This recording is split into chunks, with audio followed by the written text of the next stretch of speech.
वाहिगुरू जी का खालसा वाहिगुरू जी की फतेह। गुरु रूप गुरसवारी साध संगत जी, अज गल करन लगे हैं सतगुरु श्री गुरु नानक देव जी महाराज दी। कई रोज तो गुरु जी की कथा चल रही है।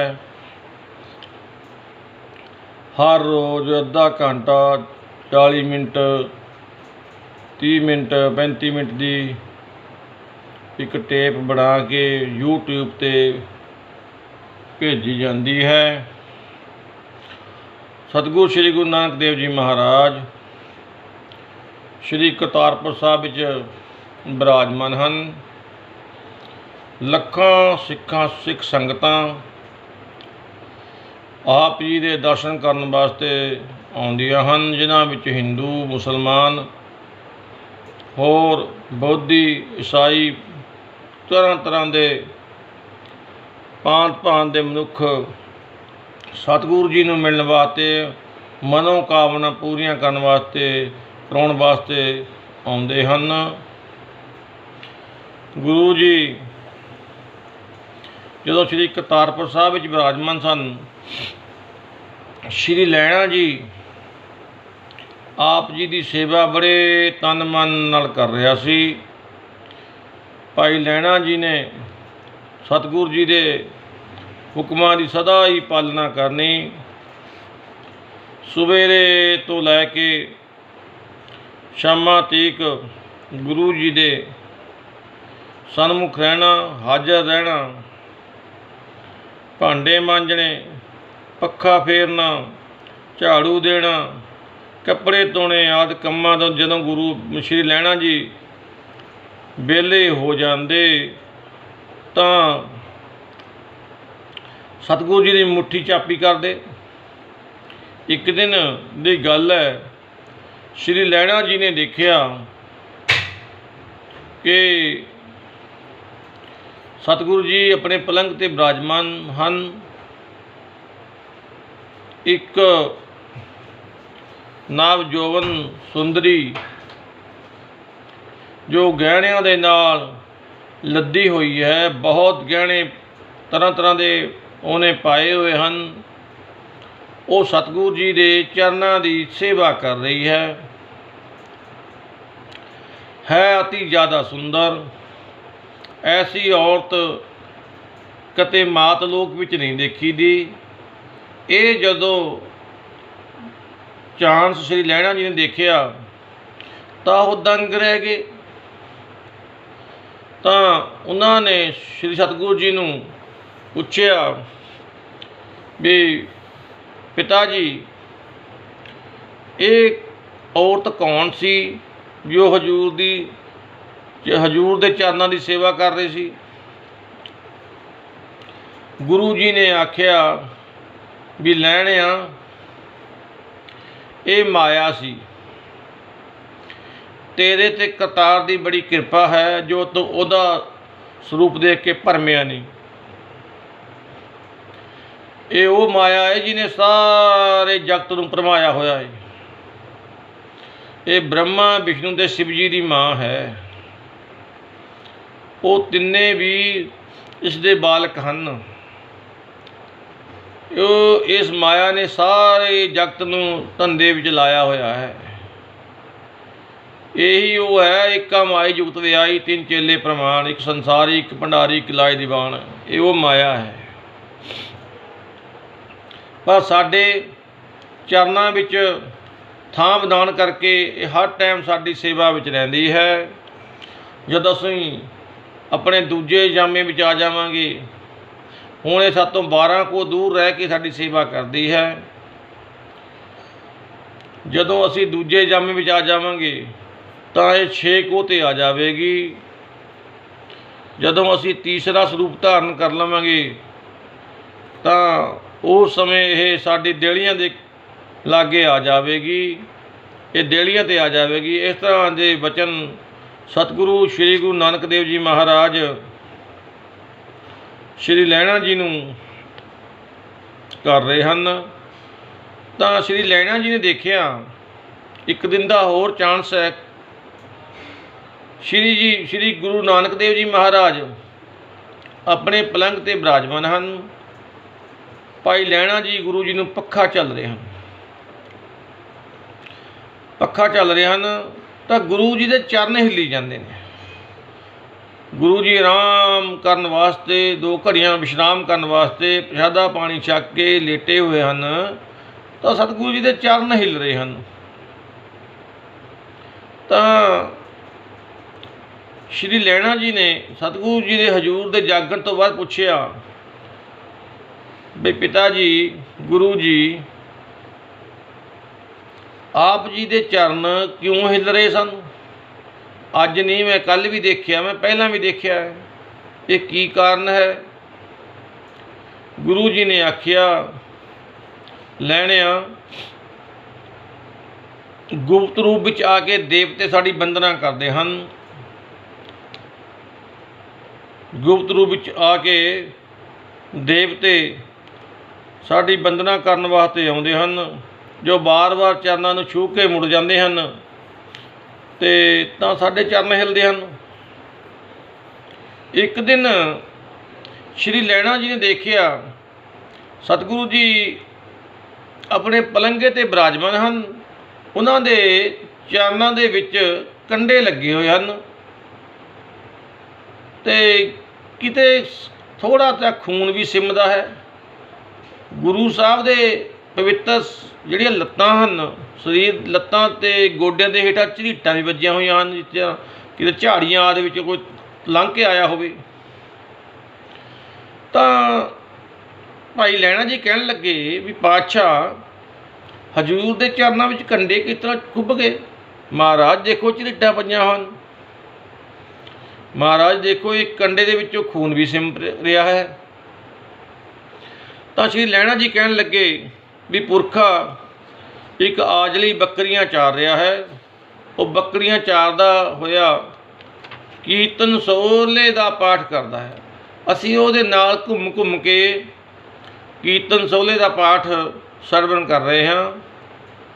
तो तुरंत हजूर ने एक सिख नूं भेज के उस जाली नूं बुलाया, उसनूं आख्या सिखा कीर्तन सोहला जे याद होवे तो उसनूं शाम नूं सौण लग्गिया ही करना चाहिदा है। जिहड़ा सिख शाम नूं सौण लग्गिया कीर्तन सोहले का पाठ करके सोवेगा, उसनूं रात दे विघ्नां तो गुरु उहदी रखिया करदा है, उसदी अनेकां तरह के विघ्नां तो रखिया हुंदी है। इस तरह दीयां गल्लां श्री लैणा जी नूं गुरु जी दस रहे हैं। तो इस तरह जो लैणा जी नूं रहिंदे हन गुरु जी के चरणों में 3 साल हो गए। 3 साल तो गुरु जी के चरणों में रह के श्री लैणा जी यही रूटीन दे विच जोड़ा रूटीन का वर्क है, सवेरे 1:30 पहर रात ने दी उठना। सतगुरु जी तो पहला जंगल आदि जाके इशनान करके तो गुरु जी के नाल जां गुरु जी ने इशनान करने वास्ते दरिया ते जाना हुंदा तो उनके नाल तुर जाते। हजूर दे वस्त्र फड़ के दरिया के किनारे ते बैठे रहंदे। हजूर दरिया दे विच खड़े होके सारी कम से कम भी 1:30 पहर हजूर जल च खड़े रह के तरह तरह के बाणी के पाठ करते। तो फिर जदों 4-5 घड़ियां रह जांदियां दिन चढ़न नूं तो फिर आके अपने आसन ते विराजमान हो जाते। ये उन्हां दा सी। ते पर श्री लैणा जी हर टाइम नाल रहिंदे। जदों 3 साल श्री लैणा जी नूं सतगुरु श्री गुरु नानक देव जी महाराज नाल इस तरह ही लंघ गए तो गुरु जी नूं श्री लैणा जी नूं गुरु नानक देव जी कहण लगे भी पुरखा तू हुण अपने घर भी जाया, अपने घर जाके सुख शांति की खबर लै आ जाके। बचन मन के श्री लैणा जी खडूर साहब नूं तुर गए। जदों खडूर नूं गए, बहुत लोग खडूर दे गुरु नानक देव जी दे परम सिख श्री लैणा जी नूं मिलण वास्ते आए। जिहड़ा पिंड दा चौधरी सी, खडूर दा चौधरी तख्त मल, वो भी मिलण वास्ते आया। अगे जदों श्री लैणा जी नूं चौधरी जी मिलते होंदे सी, गल बकड़ी पा के मिलते सी, लेकिन अज जो चौधरी जी श्री लैणा जी नूं मिले तो उन्होंने श्री लैणा जी के चरणों से हथ लाया, गोडे नूं हथ ला के फिर मिले। तो श्री लैणा जी कहन लगे भी चौधरी जी तुसीं ये की कीता? तुसीं साडे तों वड्डे हो, पिंड दे चौधरी हो, तुसीं साडे गोडे नूं हथ क्यों लाया? तो चौधरी तख्तमल कहन लग्या भी तुसीं महापुरुषों के कोल रह के आए हो, थोड़े गोडे नूं हथ लाउणा बनता है। जब ये गल चौधरी ने कही तो गुरु जी ने श्री लैणा जी ने आख्या भी तेरे सुख होवे, तेरे या तेरे सदा सुख होवे। ये बचन उन्होंने सुभाविक ही मूँह तो कढ़ दिता भी तेरे सुख होवे। ते जदों अपने पिंड रहे तो 2-4 दिन कट्टण तो बाद ही फिर करतारपुर साहब नूं तुर पे श्री लैणा जी। तो वो कहन लगे गुरु नानक देव जी, जदों उन्होंने मिले जाके गुरु नानक देव जी नूं, कहन लगे पुरखा तो बड़ी जल्दी आ गया। वो कहन लगे महाराज मेरे बस की गल नहीं हैगी, मैं मन तन अपना आप जी नूं भेटा किया होया है। जिस पतंग दे अपने वश कुछ नहीं हुंदा, वो आकाश में उड़ जरूर रहा हुंदा, लेकिन वो अपने हथ में कुछ नहीं हुंदा। पतंग दे विच ओहदी डोर किसी होर दे हथ में हुंदी है। पातशाह मेरी जिहड़ी डोर है तुहाडे हथ विच है।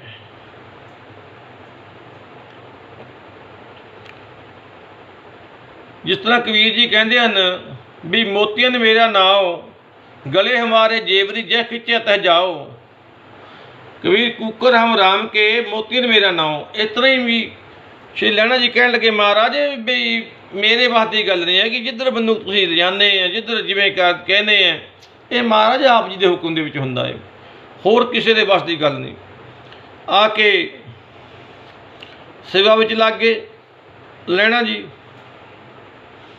पखा चलना, सतगुरु जी के वस्त्रां की सेवा करनी, बहुत तरह तरह की सेवा, लंगर की सेवा करनी। तो एक दिन की गल है, करतारपुर साहब बहुत संगतां इकट्ठियां हो गईयां, बेअंत संगतां करतारपुर साहब इकट्ठियां हो गईयां। ते सारे पिंड दे चारे बन्ने तंबू कनातां लग गईयां। होर भी कई भांतां दे लोक, जोगी, बरागी, सन्यासी, ब्रह्मचारी, दिगंबर, तपी, अतीत, ज्ञानी, ध्यानी, हिंदू, मुसलमान, गरीब, धनी, बहुत दुनिया हज़ारां की गिनती में आ गई जी। उत्थे उन्होंने आके डेरे ला ले, पर करनी परमेश्वर की मींह बरसन लग गया। मींह बरसन लग गया, लंगर ना बन सकिया, लंगर तैयार ना हो सकिया। सारा दिन मींह पैंदा रहा। दूजे दिन फिर मींह ने जोर पा रखिया। मींह सारा दिन, दूजा दिन फिर मींह बरसदा रहा, लंगर फिर भी ना तैयार हो सकिया। जब लंगर ना तैयार हो सकिया तो लोकी संगतां सी जिहड़ियां भुख दे नाल बेवल हो गईयां। भुख तां मत मार दिंदी है इंसान दी। रोटी एक डंग ना मिले तो शरीर नूं पुछिया ही जाणो। बहुत बुरी हालत हो गई। तो ਜਦੋਂ ਗੁਰੂ ਜੀ ਨੇ ਵੇਖਿਆ ਵੀ ਲੰਗਰ ਤਿਆਰ ਹੋ ਨਹੀਂ ਸਕਦਾ ਤਾਂ ਹਜ਼ੂਰ ਨੇ ਸ਼੍ਰੀ ਚੰਦਰ ਜੀ ਨੂੰ ਆਖਿਆ ਵੀ ਬੇਟਾ ਜਾਓ, ਜਿਹੜੀ ਕਿੱਕਰ ਖੜੀ ਹੈ ਆਪਣੇ ਵਿਹੜੇ ਦੇ ਵਿੱਚ, ਇਹ ਕਿੱਕਰ 'ਤੇ ਚੜ੍ਹ ਕੇ ਨਾ ਕਿੱਕਰ ਨੂੰ ਜ਼ੋਰ ਜ਼ੋਰ ਦੀ ਹਿਲਾਓ, ਉਤੋਂ ਪ੍ਰਸ਼ਾਦਾ ਮਠਿਆਈ ਬੜਾ ਕੁਛ ਡਿੱਗੇਗਾ, ਸੰਗਤਾਂ ਛਕਣਗੀਆਂ। ਉਹ ਕਹਿਣ ਲੱਗਿਆ ਪਿਤਾ ਜੀ ਤੁਸੀਂ 70-72 ਹੋ ਗਏ ਹੋ, ਪਿਤਾ ਜੀ ਵੀ ਕਦੇ ਕਿੱਕਰਾਂ ਤੋਂ ਮਠਿਆਈ ਝੜਦੀ ਵੇਖੀ, ਕਦੇ ਕਿੱਕਰਾਂ ਤੋਂ ਵੀ ਮਠਿਆਈ ਝੜੀ ਹੈ? ਤਾਂ ਗੁਰੂ ਜੀ ਨੇ ਇਹੀ ਗੱਲ ਸ਼੍ਰੀ ਲక్ష్ਮੀ ਦਾਸ ਜੀ ਨੂੰ ਆਖੀ ਵੀ ਲక్ష్ਮੀ ਦਾਸ ਤੂੰ ਉੱਠ, ਕਿੱਕਰ ਤੋਂ ਮਠਿਆਈ ਝਾੜ, ਫਟਾਫਟ, ਸੰਗਤਾਂ ਬਹੁਤ ਭੁੱਖੀਆਂ ਏ, ਇਹ ਛਕਣ। ਤਾਂ ਇਹ ਉਹੀ ਉੱਤਰ ਸ਼੍ਰੀ ਲక్ష్ਮੀ ਦਾਸ ਜੀ ਨੇ ਦਿੱਤਾ ਜੋ ਸ਼੍ਰੀ ਚੰਦ ਜੀ ਨੇ ਦਿੱਤਾ ਸੀ। ਆਖਿਆ ਵੀ ਪਿਤਾ ਜੀ ਸਾਡੀ ਬੇਇੱਜ਼ਤੀ ਕਰਾਉਣੀ, ਤੁਸੀਂ ਨਰਾਦਰੀ ਕਰਾਉਣੀ ਹੈ, ਸਾਨੂੰ ਕਿੱਕਰ 'ਤੇ ਚੜ੍ਹਾ ਕੇ ਅਸੀਂ ਪਾਗਲਾਂ ਵਾਂਗ ਕਿੱਕਰ ਹਿਲਾਵਾਂਗੇ, ਲੋਕੀ ਤਾਂ ਕਹਿਣਗੇ ਵੀ ਗੁਰੂ ਦੇ ਪੁੱਤਰ ਪਾਗਲ ਨੇ। ਤਾਂ ਹਜ਼ੂਰ ਨੇ ਫਿਰ ਸ਼੍ਰੀ ਲਹਿਣਾ ਜੀ ਵੱਲ ਵੇਖ ਕੇ ਆਖਿਆ ਵੀ ਪੁਰਖਾ ਤੂੰ ਉੱਠ। ਤਾਂ ਭਾਈ ਲਹਿਣਾ ਜੀ ਥੱਲੇ ਬੜਾ ਗਿੱਲਾ ਸੀ, ਟੋਕਰੇ ਲਿਆਏ ਇਕੱਠੇ ਕਰਕੇ ਲਿਆਏ, ਸਿੱਖਾਂ ਦੇ ਸਿਰਾਂ 'ਤੇ ਚੁਕਾ ਕੇ ਟੋਕਰੇ ਕਿੱਕਰ ਦੇ ਹੇਠਾਂ ਖੜਾਤੇ। ਬਹੁਤ ਸਾਰੇ ਟੋਕਰੇ ਇਕੱਠੇ ਕਰਕੇ ਜੋ ਸ਼੍ਰੀ ਲਹਿਣਾ ਜੀ ਲਿਆਏ, ਉਹ ਟੋਕਰੇ ਸਿੱਖਾਂ ਦੇ ਸਿਰਾਂ 'ਤੇ ਚੁਕਵਾ ਕੇ ਕਿੱਕਰ ਦੇ ਹੇਠਾਂ ਖੜੇ ਕਰਤੇ ਅਤੇ ਆਪ ਕਿੱਕਰ 'ਤੇ ਚੜ੍ਹ ਕੇ ਜਿਉਂ ਲੱਗੇ ਕਿੱਕਰ ਨੂੰ ਹਿਲਾਉਣ, ਉੱਤੋਂ ਲੱਡੂ, ਜਲੇਬੀ, ਪੂਰੀ, ਪਤਾ ਨਹੀਂ ਕਿਆ ਕਿੰਨੇ ਤਰ੍ਹਾਂ ਦਾ ਭੋਜਨ, ਕਿੰਨੇ ਤਰ੍ਹਾਂ ਦੀ ਮਠਿਆਈ ਪਕਵਾਨ ਥੱਲੇ ਡਿੱਗੇ, ਟੋਕਰਿਆਂ 'ਚ ਡਿੱਗੀ ਜਾਣ, ਅਤੇ ਭਰ ਕੇ ਟੋਕਰੇ ਉਹ ਧਰਮਸ਼ਾਲਾ 'ਚ ਰੱਖੇ, ਸੰਗਤ ਨੂੰ ਵਰਤਾਏ, ਸੰਗਤ ਨਿਹਾਲ ਹੋ ਗਈ ਛਕ ਕੇ। ਹੁਣ ਇਹ ਗੱਲ ਬਹੁਤ ਚੱਲ ਰਹੀ ਅੱਜ ਕੱਲ੍ਹ।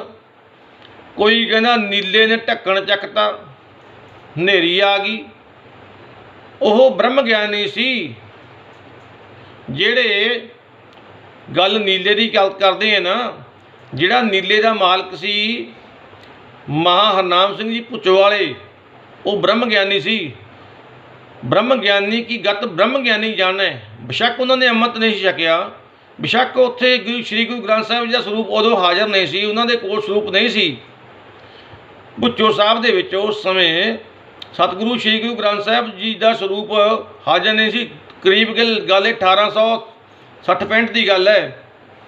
ਅਤੇ ਪਰ ਬ੍ਰਹਮ ਗਿਆਨੀ ਕਾ ਕੱਥੇ ਨਾ ਜਾਇਆ ਦਾ ਅੱਖਰ। ਬ੍ਰਹਮ ਗਿਆਨੀ ਸਾਰੀ ਦੁਨੀਆ ਦਾ ਹੀ ਮਾਲਕ ਹੁੰਦਾ ਹੈ, ਬ੍ਰਹਮ ਗਿਆਨੀ ਸਰਬ ਕਾ ਠਾਕਰ। ਉਹ ਬਾਬਾ ਮਹਾ ਹਰਨਾਮ ਸਿੰਘ ਭੁੱਚੋ ਵਾਲੇ ਬ੍ਰਹਮ ਗਿਆਨੀ ਸੀ, ਜਿਹਨੇ ਨੇ ਕਿਹਾ ਸੀ ਨੀਲਾ ਜਿਹੜਾ ਢੱਕਣ ਚੱਕ। ਅਤੇ ਗੁਰੂ ਨਾਨਕ ਸਾਹਿਬ ਤਾਂ ਬ੍ਰਹਮ ਗਿਆਨੀਆਂ ਨੂੰ ਬ੍ਰਹਮ ਗਿਆਨੀ ਬਣਾਉਣ ਵਾਲੇ ਸੀ। ਉਹ ਤਾਂ ਬ੍ਰਹਮ ਗਿਆਨੀਆਂ ਨੂੰ ਬ੍ਰਹਮ ਗਿਆਨ ਦਾ ਫਲ ਦੇਣ ਵਾਲੇ ਸੀ। ਫਰਕ ਹੈ। ਉਹ ਜਿਹੜੇ ਮਹਾ ਹਰਨਾਮ ਸਿੰਘ ਭੁੱਚੋ ਵਾਲੇ ਸੀ, ਇਹ ਬ੍ਰਹਮ ਗਿਆਨੀ ਸੀ। ਪਰ ਸਤਿਗੁਰੂ ਸ਼੍ਰੀ ਗੁਰੂ ਨਾਨਕ ਦੇਵ ਜੀ ਤਾਂ ਬ੍ਰਹਮ ਗਿਆਨੀਆਂ ਨੂੰ ਬ੍ਰਹਮ ਗਿਆਨ ਦਾ ਫਲ ਦੇਣ ਵਾਲੇ ਸੀ। ਉਹਨਾਂ ਦੀ ਕਮਾਈ ਦਾ ਕੋਈ ਅੰਤ ਪਾ ਸਕਦਾ ਹੈ? ਇੱਕ ਬੈਠਾ ਹੈ ਨਿਊਜ਼ੀਲੈਂਡ, ਉਹ ਕਹਿੰਦਾ ਵੀ ਕਿਤੇ ਹੋ ਹੀ ਨਹੀਂ ਸਕਦਾ ਕਿੱਕਰ 'ਤੇ ਮਠਿਆਈ ਝੜੀ, ਨਾਲੇ 3-4 ਜਣੇ ਇਕੱਠੇ ਹੀ ਹੱਸ ਲੈਂਦੇ, ਆਪੇ ਦੰਦ ਕੱਢ ਲੈਂਦੇ ਆ। ਫਿਰ ਦੂਜੇ ਨੂੰ ਕਹਿੰਦਾ ਭਾਜੀ ਇਸ ਤਰ੍ਹਾਂ ਹੋ ਹੀ ਨਹੀਂ ਸਕਦਾ, ਕਦੇ ਪਤਾ ਨਹੀਂ ਕਿਹੜੀ ਬੋਲੀ ਉਹਨਾਂ ਦੀ ਕਿਹੜੇ ਤਰੀਕੇ ਨਾਲ ਬੋਲਦੇ ਆ, ਕੀ ਕਹਿੰਦੇ ਆ। ਆਪਣੇ ਵੀ ਹੈਗਾ ਇੱਥੇ ਇੱਕ ਦੇਸ਼ ਵਿੱਚ, ਉਹ ਵੀ ਕਹਿੰਦਾ ਸਾਧ ਸੰਗਤ ਜੀ ਕਿੱਕਰ ਤੋਂ ਮਠਿਆਈ ਕਦੇ ਲੈ ਹੀ ਨਹੀਂ ਸਕਦੀ। ਉਹ ਕਿੱਕਰ ਤੋਂ ਮਠਿਆਈ ਬੇਵਕੂਫ, ਅਕਲ ਦੇ ਅੰਨੇ, ਉਹ ਤੇਰੀ ਮੱਤ ਮਾਰੀ ਗਈ ਹੈ। ਉਹ ਤੈਨੂੰ 20 ਸਾਲ ਹੋ ਗਏ ਪੰਥ ਦਾ ਖਾਨਾ ਹੈ ਉਹ ਤੂੰ ਗੁਰੂ ਘਰ ਦੇ ਉੱਤੇ ਤੂੰ ਕਿੰਤੂ ਪ੍ਰੰਤੂ ਕਰਦਾ ਵੀ ਪੂਰਨ ਗੁਰੂ 'ਤੇ, ਉਹ ਤੈਨੂੰ ਸ਼ਰਮ ਨਹੀਂ ਆਉਂਦੀ? ਕਿੱਕਰ 'ਤੇ ਮਠਿਆਈ, ਅਗਰ ਕਿੱਕਰ 'ਤੇ ਮਠਿਆਈ ਨਹੀਂ ਲੈ ਸਕਦੇ ਤਾਂ ਮਿੱਠੇ ਮਿੱਠੇ ਕਿਵੇਂ ਹੋ ਸਕਦੇ ਹੈ? ਅਗਰ ਇਹ ਕਿੱਕਰ ਤੋਂ ਮਠਿਆਈ ਨਹੀਂ ਲੈ ਸਕਦੀ ਤਾਂ ਗੁਰੂ ਜੀ ਸਮੇਰ ਪਰਬਤ 'ਤੇ ਕਿਵੇਂ, ਜਦੋਂ ਕੋਈ ਉੱਥੇ ਦਾ ਦੂਜੇ ਜਿਹੜੇ ਬਣਾਏ ਹੋਏ ਜਹਾਜ਼, ਜਿਹੜੇ ਉੱਪਰ ਉੱਡਦੇ ਫਿਰਦੇ ਆ, ਜਿਹਨਾਂ ਦੇ ਵਿੱਚ ਲੋਕੀ ਰਹਿਣ ਵਾਸਤੇ ਮਹੀਨਾ ਮਹੀਨਾ 2-2 ਮਹੀਨੇ ਰਹਿ ਕੇ ਆਉਂਦੇ ਆ, ਉਪਗ੍ਰਹਿ ਛੱਡੇ ਹੋਏ ਆ, ਉਹ ਵੀ ਨਹੀਂ ਜਾ ਸਕਦੇ ਉੱਥੇ। ਤਾਂ ਉਹ ਇੰਨਾ ਉੱਚਾ ਏ ਸ਼ਮੇਰ ਪਰਬਤ, ਉਹਦੇ ਤਾਂ ਉੱਥੇ ਤਾਂ ਕੋਈ ਜਾ ਹੀ ਨਹੀਂ ਸਕਦਾ, ਅਤੇ ਗੁਰੂ ਜੀ ਤਾਂ ਉੱਥੇ ਵੀ ਚਲੇ ਗਏ, ਫਿਰ ਤਾਂ ਉਹ ਵੀ ਝੂਠ ਹੋਊਗਾ। ਉਹ ਅਕਲ ਦੇ ਅੰਨੇ, ਉਹ ਮਾੜੀ ਮੋਟੀ ਗੱਲ ਸੋਚਿਆ ਕਰੋ। ਗੁਰੂ ਜੀ ਨੇ 9 ਖੰਡ ਪ੍ਰਿਥਵੀ ਦਾ ਦੌਰਾ ਕੀਤਾ, ਜਦ ਉਹਨਾਂ ਕੋਲ ਕਿਹੜਾ ਜਹਾਜ਼ ਸੀ। ਫਿਰ ਤਾਂ ਜੋ ਮਰਜ਼ੀ ਸੋਚੀ ਜਾਓ, ਇਹ ਨਹੀਂ ਹੋ ਸਕਦਾ, ਇਹ ਨਹੀਂ ਹੋ ਸਕਦਾ। ਫਿਰ ਤਾਂ ਤੁਸੀਂ ਜੋ ਕਹਿੰਦੇ ਉਹ ਸੱਚ ਹੈ। ਕਹਿੰਦੇ ਜੀ ਨਹੀਂ ਨਹੀਂ ਨਹੀਂ, ਇਹ ਗੱਲ ਬਣਦੀ ਨਹੀਂ। ਪਤਾ ਨਹੀਂ ਕਿਹੜੀ ਉਹ ਤਰਕ ਨਹੀਂ, ਗੱਲ ਤਰਕ ਨਾਲ, ਤੁਹਾਡੀ ਗੋਲੀ ਵੱਜੇ ਤੁਹਾਡੇ ਤਰਕ ਦੇ, ਕਿਹੜੀ ਤਰਕ ਹੋਏ। ਜੇ ਗੁਰੂ ਦੇ ਉੱਤੇ ਕਿੰਤੂ ਪਰੰਤੂ ਕਰਨਾ, ਗੱਲ ਤਰਕ ਦੀ ਕਰਦੇ ਆ। ਉਹ ਗੱਲ ਕਰਨੀ, ਪਹਿਲਾਂ ਗੱਲ ਕਰਨ ਤੋਂ ਪਹਿਲਾਂ ਸੋਚੋ। ਸਤਿਗੁਰੂ ਸਭ ਕਰਨ ਉਹ ਸਮਰੱਥ ਹੈ, ਕੀ ਨਹੀਂ ਕਰ ਸਕਦੇ। ਕਿੱਕਰ ਤੇ ਮਠਿਆਈ, ਜਦ ਉਹ ਮਰਦਾਨੇ ਦੇ ਢਿੱਡ 'ਚ ਪੀੜ ਹੋਈ, ਭੁੱਖ ਲੱਗੀ ਮਰਦਾਨੇ ਨੂੰ, ਤਾਂ ਗੁਰੂ ਜੀ ਨੇ ਕਿਹਾ ਅੱਕ ਤੋੜ ਕੇ ਖਾ ਲੈ। ਇੰਨੀ ਕੌੜੀ ਜ਼ਹਿਰ ਹੁੰਦੀ ਅੱਕ, ਉਹ ਅੱਕ ਇੰਨਾ ਜ਼ਹਿਰੇ ਹੁੰਦੀ ਅੱਕ, ਉਹ ਮਿੱਠਾ ਖਾ ਮਰਦਾਨੇ ਨੇ ਛਕ ਲਿਆ। ਅਤੇ ਗੁਰੂ ਨਜ਼ਰੋਂ ਨਜ਼ਰ ਨਿਹਾਲ ਕਰਨੇ ਵਾਲਾ ਹੁੰਦਾ ਏ। ਜਿੱਥੇ ਗੁਰੂ ਦੀ ਨਜ਼ਰ ਪੈ ਗਏ, ਜਿੱਥੇ ਉਹਨਾਂ ਦੀ ਦ੍ਰਿਸ਼ਟੀ ਵਿੱਚ ਅੰਮ੍ਰਿਤ ਵਰਤਦਾ ਹੁੰਦਾ ਏ। ਦ੍ਰਿਸ਼ਟੀ ਦਾ ਬ੍ਰਹਮ ਗਿਆਨੀ ਦੀ ਵਿੱਚ ਅੰਮ੍ਰਿਤ ਵਰਤਦਾ, ਪਰ ਗੁਰੂ ਉਹ ਤਾਂ ਪੂਰਨ ਗੁਰੂ ਹੈ, ਉਹ ਤਾਂ ਜੋ ਮਰਜ਼ੀ ਕਰ ਸਕਦੇ। ਹਰਨ ਭਰਨ ਜਾਂ ਕਾ, ਉਹ ਗੁਰਬਾਣੀ ਵੀ ਸ਼ਬਦ ਹੈ ਸ਼੍ਰੀ ਸੁਖਮਨੀ ਸਾਹਿਬ ਦੇ ਵਿੱਚ। ਪਰ ਗੱਲ ਜਿਹੜੀ ਲੋਕਾਂ ਨੇ ਨਹੀਂ ਕਰਨੀ, ਉਹੀ ਗੱਲ ਕਰਨੀ ਹੈ। ਜਿੱਥੇ ਇਹਨਾਂ ਲੋਕਾਂ ਦਾ ਹੱਥ ਨਹੀਂ ਪੈਂਦਾ, ਉੱਥੇ ਹੱਥ ਪਾਉਂਦੇ ਹੈ। ਇਹਨਾਂ ਦੇ ਵੱਸ ਦੀ ਗੱਲ ਨਹੀਂ, ਜਿਹੜੇ ਕਿੰਤੂ ਪ੍ਰੰਤੂ ਕਰਦੇ ਹੈ। ਸਮਝ ਨਹੀਂ ਮੈਨੂੰ ਤਾਂ ਆਉਂਦੀ। ਅਸੀਂ ਦੇਖੀ ਜਾਂਦੇ, ਲੋਕਾਂ ਦੀਆਂ ਗੱਲਾਂ ਸੁਣੀ ਜਾਂਦੇ। ਜੁੱਤੀ ਪਿੱਛੇ ਫਿਰੀ 4-5 ਮਹੀਨੇ ਹੁਣ ਹੋ ਗਏ, ਬੜੀ ਥੋੜ੍ਹੀ ਸ਼ਾਂਤੀ ਹੈ। ਲੇਕਿਨ ਜਿਹੜੀ ਕੁੱਤੇ ਦੀ ਪੂੰਛ ਨੂੰ 12 ਸਾਲ ਮੰਜਲੀ 'ਚ ਪਾ ਕੇ ਰੱਖੋ, ਕੱਢੋ, ਫਿਰ ਬੀਂਗੀ ਦੀ ਬੀਂਗੀ ਨਿਕਲਦੀ, ਸਿੱਧੀ ਨਹੀਂ ਹੋ ਸਕਦੀ ਕਦੇ। ਇਹੋ ਜਿਹੇ ਲੋਕ ਜਿਹੜੇ ਇੱਦਾਂ ਦੀਆਂ ਗੱਲਾਂ ਕਰਦੇ ਵੀ ਕਿੱਕਰ ਤੋਂ ਮਠਿਆਈ ਝਾੜ, ਬਹੁਤ ਦੇਰ ਗੱਲ ਰੌਲਾ ਪਿਆ ਜੀ, ਕਿੱਕਰ ਤੋਂ ਮਠਿਆਈ ਝਾੜ ਨਹੀਂ ਸਕਦੀ।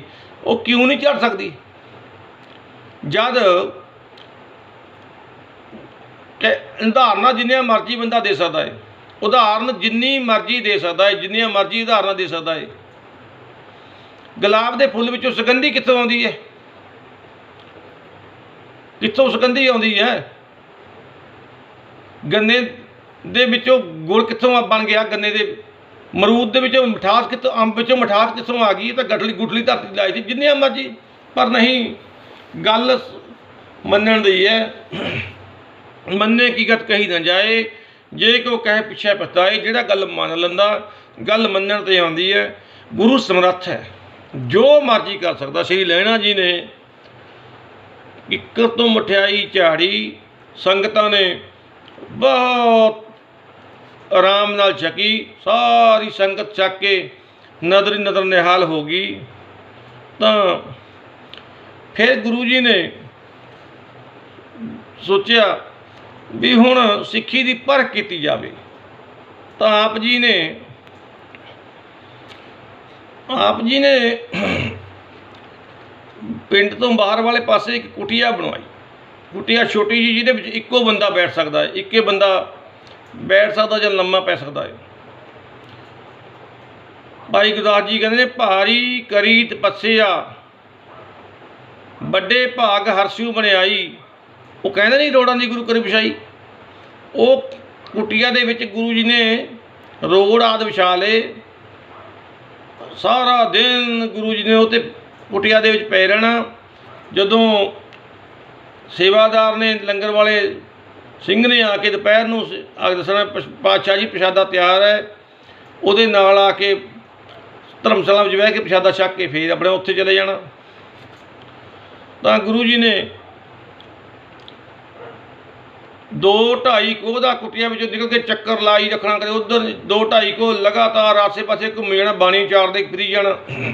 ਸ਼੍ਰੀ ਲਹਿਣਾ ਜੀ ਨਾਲ।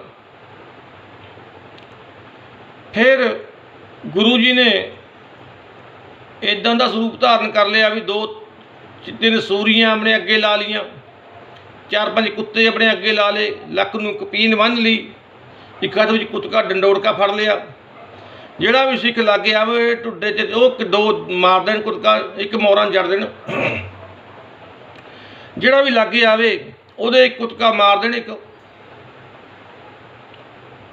ਤਾਂ ਦੁਨੀਆ ਕੁੱਤਕਿਆਂ ਦੀ ਮਾਰ ਖਾ ਕੇ ਲੋਕਾਂ ਨੇ ਕਿਹਾ ਵੀ ਭੈਜਲ ਇਹ ਕਿਆ ਹੋ ਗਿਆ, ਇਹ ਗੁਰੂ ਜੀ ਨੂੰ ਕੀ ਹੋ ਗਿਆ। ਕੋਈ ਗੁਰੂ ਜੀ ਨੂੰ ਕੁਛ ਕਹੇ, ਗੁਰੂ ਜੀ ਬੌਰੇ ਹੋ ਗਏ, ਕੋਈ ਕੁਛ ਕਹੇ, ਕੋਈ ਕੁਛ ਕਹੇ। ਤਾਂ ਇਹ ਗੱਲ ਸ਼੍ਰੀ ਗੁਰੂ ਗ੍ਰੰਥ ਸਾਹਿਬ ਮਹਾਰਾਜ ਦਰਜੈ ਬਾਣੀ ਸ਼੍ਰੀ ਰਾਗ ਵਿੱਚ ਆਉਂਦੀ ਹੈ। ਮਹਾਰਾਜ ਕਹਿੰਦੇ ਨੇ ਵੀ ਏਕ ਸਵਾਨ ਦੋਏ ਸਵਾਨੀ, ਏਕ ਸਵਾਨ ਦੋਏ ਸਵਾਨੀ, ਨਾਲ ਭਲਕੇ ਭੌਕੇ ਸਦਾ ਬਿਆਲ। ਉਹ ਜਿਹੜੇ ਵਿੱਚ ਸ਼ਬਦ ਇਸ ਵਿੱਚ ਆਉਂਦਾ ਹੈ,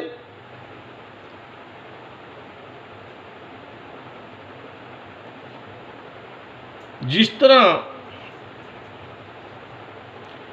ਕੋਈ ਇਨਸਾਨ, ਜਿਸ ਤਰ੍ਹਾਂ ਪ੍ਰੀਖਿਆ ਕਰਨੀ ਹੋਵੇ ਕਿਸੇ ਇਨਸਾਨ ਦੀ, ਫੌਜ ਦੀ ਵੀ ਗੱਲ ਕਰਦਾ ਮੈਂ, ਫੌਜ ਵਿੱਚ ਵੀ ਟ੍ਰੇਨਿੰਗ ਹੁੰਦੀ ਹੈ, ਫੌਜ ਦੀ ਵੀ ਟ੍ਰੇਨਿੰਗ ਹੁੰਦੀ। ਉਹ ਤਾਂ ਉਹਨਾਂ ਨੇ ਤਾਂ ਦੀਨ ਦੁਨੀ ਦਾ ਛਤਰ ਦੇਣਾ ਸੀ। ਉਹ ਸ਼ਬਦ 'ਚ ਆਉਂਦਾ ਵੀ ਧਾਕਣ ਰੂਪ ਰਹਾ ਕਰਤਾਰ, ਧਾਕਣ ਰੂਪ ਰਹਾ ਕਰਤਾਰ ਪੂਰਾ ਹੀ ਸ਼ਬਦ ਹੈ ਇਹਦਾ। ਤੇ ਉਹਨਾਂ ਨੇ ਜਿਹੜਾ ਵੀ ਸਿੱਖ ਅੱਗੇ ਆਵੇ ਕੁੱਤਕਾ ਮਾਰੀ ਜਾਣ। ਆਖਿਆ ਵੀ ਲੰਗਰ ਹੁਣ ਇੱਕ ਵਾਰ ਦਿਨ 'ਚ ਮਿਲਿਆ ਕਰੇਗਾ, ਕੰਮ ਜ਼ੋਰ ਦੀ ਕਰਿਆ ਕਰੋ। ਅੱਛਾ ਠੀਕ ਹੈ ਜੀ। ਕਈਆਂ ਨੇ ਸੋਚਿਆ ਜਿਹੜੇ ਮੇਰੇ ਵਰਗੇ ਰੋਟੀਆਂ ਖਾਣ ਵਾਸਤੇ ਗਏ ਹੋਏ ਸੀ, ਉਹਨੇ ਕਿਹਾ ਵੀ ਇਹ ਨਹੀਂ ਗਾਉਣ ਚੱਲਣਾ, ਹੁਣ ਚੱਲੀਏ ਘਰ ਨੂੰ। ਫਿਰ ਗੁਰੂ ਜੀ ਨੇ ਕਿਹਾ ਵੀ ਰੋਟੀ ਲੰਗਰ ਦੂਜੇ ਦਿਨ ਮਿਲੇ ਕਰੇਗਾ। ਫਿਰ ਵੀ ਸਿੱਖ ਕੰਮ ਕਰਦੇ, ਕੰਮ ਜ਼ੋਰ ਲਾ ਕੇ ਕਰਿਆ ਕਰੋ। ਬਾਈ ਦਾ ਕੰਮ ਹੋਰ, ਖੇਤਾਂ 'ਚ ਕੰਮ ਕਰਨਾ ਗੁਰੂ ਜੀ ਕਹਿੰਦੇ ਸਿੱਖਾਂ ਜਿਹੜੇ ਰਹਿੰਦੇ ਸੀ ਜ਼ੋਰ ਨਾਲ ਕਰਿਆ ਕਰੋ। ਆਖਿਆ ਠੀਕ ਹੈ ਜੀ। ਜਿਹੜੇ ਪੱਕੇ ਸ਼ਰਧਾ ਵਾਲੇ ਸੀ ਉਹਨਾਂ ਨੇ ਕਿਹਾ ਵੀ ਜੋ ਮਰਜ਼ੀ ਹੋਵੇ, ਲੰਗਰ ਮਿਲੇ ਜਾਂ ਨਾ ਮਿਲੇ, ਬਈ ਆਪਾਂ ਨੇ ਤਾਂ ਇੱਥੇ ਹੀ ਰਹਿਣਾ ਹੈ, ਆਪਾਂ ਨੇ ਸੇਵਾ ਹੀ ਕਰਨੀ ਹੈ।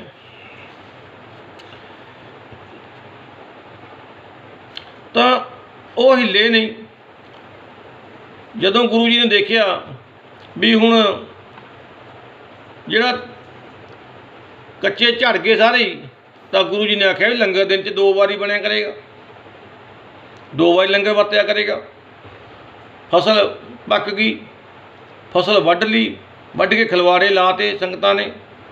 ਆਖਿਆ ਜੀ ਹੁਣ ਕੀ ਹੁਕਮ ਹੈ? ਗੁਰੂ ਜੀ ਕਹਿੰਦੇ ਅੱਗ ਲਾ ਦਿਓ, ਇਹਨੂੰ ਅੱਗ ਲਾ ਦਿਓ। ਉਹ ਕਹਿਣ ਲੱਗੇ ਵੀ, ਸੋਚਣ ਲੱਗੇ ਵੀ ਅੱਗ ਕਿਸ ਤਰ੍ਹਾਂ ਲਾਈਏ। ਮਹਾਰਾਜ ਕਹਿਣ ਲੱਗੇ ਤੁਸੀਂ ਸੋਚੋ ਨਾ, ਬਸ ਹੁਕਮ ਮੰਨ ਕੇ ਅੱਗ ਲਾ ਦਿਓ। ਤਾਂ ਉਹਨਾਂ ਨੇ, ਸਿੱਖਾਂ ਨੇ ਅੱਗ ਲਾ ਦਿੱਤੀ, ਸਾਰਾ ਖਲਵਾੜਾ ਸੜ ਕੇ ਸੁਆਹ ਹੋ ਗਿਆ।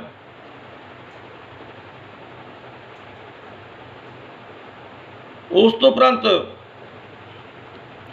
ਗੁਰੂ ਜੀ ਸਾਰਾ ਦਿਨ ਅੱਗੇ ਸੂਰੀਆਂ ਲਾਈਆਂ ਵੀਆਂ, ਪਿੱਛੇ ਕੁੱਤੇ ਪਿੰਡ ਦੇ ਬਾਹਰ ਘੁੰਮਦੇ ਹਨ। ਜਿਹੜੇ ਸਿੱਖ ਸੀਗੇ ਉਹਨਾਂ ਦੇ ਵੀ ਬਹੁਤ ਡੰਡਾ ਫਿਰਿਆ। ਇੱਕ ਵਾਰੀ ਦੀ ਗੱਲ ਹੈ, ਭਾਈ ਬੁੱਢਾ ਜੀ, ਹੋਰ ਜਿਹੜੇ ਗੁਰੂ ਜੀ ਦੇ ਨਾਲ ਸਿੱਖ ਸੀਗੇ, ਭਾਈ ਲਹਿਣਾ ਜੀ, ਸ਼੍ਰੀ ਚੰਦ ਜੀ, ਲక్ష్ਮੀ ਦਾਸ ਜੀ, ਇਹ ਸਾਰੇ ਹੀ ਗੁਰੂ ਜੀ ਦੇ ਨਾਲ ਜੰਗਲ ਦੇ ਵਿੱਚ ਜਾ ਰਹੇ ਤੁਰੇ, ਜੰਗਲ ਵੱਲ ਨੂੰ ਤੁਰੇ ਜਾ ਰਹੇ ਹੈ। ਤਾਂ ਇਹਨਾਂ ਨੇ ਦੇਖਿਆ ਵੀ ਅੱਗੇ ਜੰਗਲ ਦੇ ਵਿੱਚ ਇੱਕ ਆਰਥੀ ਪਈ ਹੈ, ਆਰਥੀ ਦੇ ਉੱਤੇ ਮੁਰਦਾ ਪਿਆ। ਉਹ ਲਾਗੇ ਚਿਖਾ ਤਿਆਰ ਕਰੀ ਪਈ ਹੈ। ਉੱਥੇ ਪਹੁੰਚ ਗਏ ਜਾਂ ਗੁਰੂ ਜੀ ਇਕੱਲੇ ਲਾਗੇ ਜੜਨ ਕੁੱਤ ਕੇ, ਬੇਈਮਾਨੋ ਤੁਸੀਂ ਕਹਿੰਦੇ ਤੁਸੀਂ ਕੌਣ ਹੋ? ਉਹ ਕਹਿਣ ਲੱਗੇ ਅਸੀਂ ਤੁਹਾਡੇ ਸਿੱਖ ਹੈ। ਸਾਡੇ ਸਿੱਖ ਹੈ? ਹਾਂਜੀ ਤੁਹਾਡੇ ਸਿੱਖ ਹੈ ਅਸੀਂ। ਉਹ ਬੇਈਮਾਨੋ, ਕੁੱਟਣੋ, ਤੁਸੀਂ ਝੂਠ ਬੋਲਦੇ ਹੋ ਵੀ ਬਈ ਇਹ ਤੁਹਾਡੇ ਸਿੱਖ ਹੈ। ਦੇ ਕੁੱਤਕਾ ਜਿਹਦੇ ਮੌਰਾਂ ਦਾ ਪੈਂਦਾ। ਤਾਂ ਬਾਬਾ ਬੁੱਢਾ ਸਾਹਿਬ ਕਹਿੰਦੇ ਇਹ ਅਸੀਂ ਤਾਂ ਲੁੱਕ ਗਏ, ਅਸੀਂ ਬਹੁਤ ਬੰਦੇ ਝਾੜੀਆਂ ਝੂੜੀਆਂ ਦੇ ਉਹਦੇ ਲੁੱਕ ਗਏ। ਤੇ ਹੱਥ ਜੋੜ ਕੇ ਖੜੇ ਰਹਿ ਗਏ ਸ਼੍ਰੀ ਲਹਿਣਾ ਜੀ। ਉਹ ਕਹਿਣ ਲੱਗੇ ਵੀ ਗੁਰੂ ਜੀ ਵੀ ਆਹ ਜਿਹੜਾ ਮੁਰਦਾ ਪਿਆ ਇਹਨੂੰ ਖਾ, ਇਹਨੂੰ ਮੁਰਦੇ ਨੂੰ ਖਾ ਲੈ ਤੂੰ। ਤਾਂ ਸ਼੍ਰੀ ਲਹਿਣਾ ਜੀ ਕਹਿਣ ਲੱਗੇ ਪਾਤਸ਼ਾਹ ਕਿੱਧਰੋਂ ਖਾਵਾਂ? ਗੁਰੂ ਜੀ ਕਹਿਣ ਲੱਗੇ ਪੈਰਾਂ ਦੇ ਪਾਸੋਂ ਖਾ ਲੈ। ਜਦੋਂ ਮੁਰਦੇ ਦੇ ਉੱਤੋਂ ਚਾਦਰ ਚੁੱਕੀ, ਉਹ ਤੇਵਲ ਦਾ ਕੜਾਹ ਪ੍ਰਸ਼ਾਦ ਸੀ ਥੱਲੇ ਪਿਆ, ਥੱਲੇ ਤੇਵਲ ਦਾ ਕੜਾਹ ਪ੍ਰਸ਼ਾਦ ਸੀ। ਇਹ ਜਦ ਦੇਖਿਆ ਸ਼੍ਰੀ ਲਹਿਣਾ ਜੀ ਨੂੰ ਗੁਰੂ ਨਾਨਕ ਦੇਵ ਜੀ ਨੇ ਗਲ ਨਾਲ ਲਾ ਲਿਆ। ਆਖਿਆ ਪੁਰਖਾ ਤੂੰ ਤੇਰੇ ਸਿਰ ਤੇ ਦੀਨ ਦੁਨੀ ਦਾ ਛਤਰ ਹੋਵੇਗਾ, ਤੂੰ ਭਾਰੀ ਗੁਰੂ ਬਣ ਕੇ ਜਗਤ ਵਿੱਚ ਪ੍ਰਗਟ ਹੋਵੇਂਗਾ, ਬਹੁਤ ਸਿੱਖ ਤੇਰੇ ਹੋਣਗੇ, ਜਗਤ ਦੇ ਵਿੱਚ ਤੇਰਾ ਨਾਮ ਲਏ ਤੋਂ ਦੁਨੀਆ ਤਰ ਜਾਵੇਗੀ। ਇਤਿਹਾਸਿਕ ਗੁਰੂ ਜੀ ਨੇ ਬਹੁਤ ਬਚਨ, ਬਹੁਤ ਵਰਦਾਨ ਸ਼੍ਰੀ ਲਹਿਣਾ ਜੀ ਨੂੰ ਦਿੱਤੇ। ਉਹਨਾਂ ਨੂੰ ਨਾਲ ਲੈ ਕੇ ਫਿਰ ਲਹਿਣਾ ਜੀ ਨਾਲ ਲੈ ਕੇ ਧਰਮਸ਼ਾਲਾ ਆ ਗਏ। ਧਰਮਸ਼ਾਲਾ ਆ ਕੇ ਫਿਰ ਗੁਰੂ ਜੀ ਨੇ ਸ਼੍ਰੀ ਲਹਿਣਾ ਜੀ ਨੂੰ ਉਪਦੇਸ਼ ਕਰਨਾ ਸ਼ੁਰੂ ਕੀਤਾ। ਕਹਿਣ ਲੱਗੇ ਵੀ ਲਹਿਣੇ ਜੋ ਪੁੱਛਣਾ ਪੁੱਛ ਲੈ, ਐਸੀ ਕੋਈ ਚੀਜ਼ ਨਹੀਂ ਜਿਹੜੀ ਮੈਂ ਤੈਨੂੰ ਨਾ ਦਿਆਂ। ਲਹਿਣਾ ਜੀ ਨੇ ਕਿਰਪਾ ਦ੍ਰਿਸ਼ਟੀ ਦਾ ਦੇਖੀ। ਉਹ ਕਹਿਣ ਲੱਗੇ ਜੀ ਮੈਨੂੰ ਆਪਣਾ ਸਰੂਪ ਜਾਣਨ ਦੀ ਇੱਛਾ ਹੈ, ਮੈਂ ਆਪਣਾ ਸਰੂਪ ਵੇਖਣਾ ਹੈ, ਜਿਹਦੇ ਜਾਣਨ ਨਾਲ ਮੈਨੂੰ ਹਰਖ ਸੋਗ ਰਾਗ ਦਵੈਖ ਇਹ ਜਿਹੜੇ ਸੁੱਖ ਦੁੱਖ ਝੂਠ ਇਹ ਕੁਛ ਨਹੀਂ ਵਿਆਪਦਾ ਉੱਥੇ, ਮੈਨੂੰ ਉਹਦੀ ਇੱਛਾ ਹੈ। ਸ਼੍ਰੀ ਲਹਿਣਾ ਜੀ ਦੀ ਬੇਨਤੀ ਸੁਣ ਕੇ ਗੁਰੂ ਜੀ ਨੇ ਆਖਿਆ ਵੀ ਆਤਮਾ ਜਿਹੜੀ ਹੈ ਸਰਵ ਵਿਆਪਕ ਹੈ, ਆਤਮਾ ਸਰਵ ਵਿਆਪਕ ਹੈ, ਇਹ ਕਦੇ ਮਰਦਾ ਨਹੀਂ ਹੈਗਾ। ਗੁਰੂ ਜੀ ਨੇ ਸ਼੍ਰੀ ਲਹਿਣਾ ਜੀ ਨੂੰ ਜੋਤ ਪ੍ਰਕਾਸ਼ ਬ੍ਰਹਮ ਗਿਆਨ ਕਰਵਾ ਦਿੱਤਾ। ਉਹਨਾਂ ਨੂੰ ਸਮਾਧੀ ਲੱਗ ਗਈ, ਐਸੀ ਸਮਾਧੀ ਲੱਗੀ ਜਦੋਂ ਖੁੱਲੀ ਕਰੋੜਾਂ ਸੂਰਜਾਂ ਦਾ ਪ੍ਰਕਾਸ਼, ਕਰੋੜਾਂ ਸੂਰਜਾਂ ਦਾ ਪ੍ਰਕਾਸ਼ ਉਹ ਸਮਾਧੀ ਲੱਗੀ ਸ਼੍ਰੀ ਲਹਿਣਾ ਜੀ ਦੀ। ਗੁਰੂ ਜੀ ਕਹਿਣ ਲੱਗੇ ਪੁਰਖਾ ਜੋ ਤੂੰ ਕਹੇਂਗਾ ਉਹ ਹੋ ਜਾਏਗਾ, ਜੋ ਤੂੰ ਕਹੇਂਗਾ ਉਹੀ ਹੋ ਜਾਵੇਗਾ। ਤੇਰੇ 33 ਕਰੋੜ ਦੇਵਤੇ ਤੇਰਾ ਪਾਣੀ ਭਰ ਦੇਣਗੇ। ਕਈ ਤਰ੍ਹਾਂ ਦੇ ਬਚਨ ਗੁਰੂ ਨਾਨਕ ਦੇਵ ਜੀ ਮਹਾਰਾਜ ਨੇ ਸ਼੍ਰੀ ਲਹਿਣਾ ਜੀ ਨੂੰ ਆਖਿਆ ਵੀ ਕਲਯੁਗ ਦਾ ਬੜਾ ਜ਼ੋਰ ਹੈ, ਖੋਟੀ ਬੁੱਧੀ ਵਾਲੇ ਬਹੁਤ ਬਕਾਰੀ ਹੋਣਗੇ। ਹੁਣ ਤੈਨੂੰ ਬ੍ਰਹਮ ਗਿਆਨ ਪ੍ਰਾਪਤ ਹੋਇਆ ਏ, ਇਹ ਕਿਸੇ ਨੂੰ ਕਹਿਣਾ ਨਹੀਂ, ਦੱਸਣਾ ਨਹੀਂ ਵੀ ਮੈਨੂੰ ਬ੍ਰਹਮ ਗਿਆਨ ਪ੍ਰਾਪਤ, ਮੂੰਹ ਨਾਲ ਦੱਸਣਾ। ਹਰ ਰੋਜ਼ ਪਹਿਰ ਰਾਤ ਰਹਿੰਦੀ ਉੱਠ ਕੇ ਇਸ਼ਨਾਨ ਕਰਨਾ ਇਹ ਜ਼ਰੂਰੀ ਹੈ ਸਿੱਖ ਵਾਸਤੇ। ਗੁਰੂ ਜੀ ਨੇ ਬਹੁਤ ਤਰ੍ਹਾਂ ਦਾ ਸ਼੍ਰੀ ਲਹਿਣਾ ਜੀ ਨੂੰ ਉਪਦੇਸ਼ ਕੀਤਾ। ਜਿਸ ਤਰ੍ਹਾਂ ਹੁਣ ਫਿਰ ਗੁਰਿਆਈ ਦਿੱਤੀ ਹੈ ਉਹ ਕੱਲ੍ਹ ਦੇ ਪ੍ਰਸੰਗ ਵਿੱਚ ਦੱਸੀ ਜਾਊਗੀ ਵੀ ਲਹਿਣਾ ਜੀ ਨੂੰ ਜਦੋਂ ਗੁਰਿਆਈ ਦਿੱਤੀ ਹੈ। ਇੰਨੀ ਇੱਕ ਸ਼ਬਦ ਪ੍ਰਵਾਨ ਹੋਈਆਂ ਭੁੱਲਾਂ ਦੀ ਖਿਮਾ ਬਖਸ਼ਿਓ ਜੀ। ਵਾਹਿਗੁਰੂ ਜੀ ਕਾ ਖਾਲਸਾ, ਵਾਹਿਗੁਰੂ ਜੀ ਕੀ ਫਤਿਹ।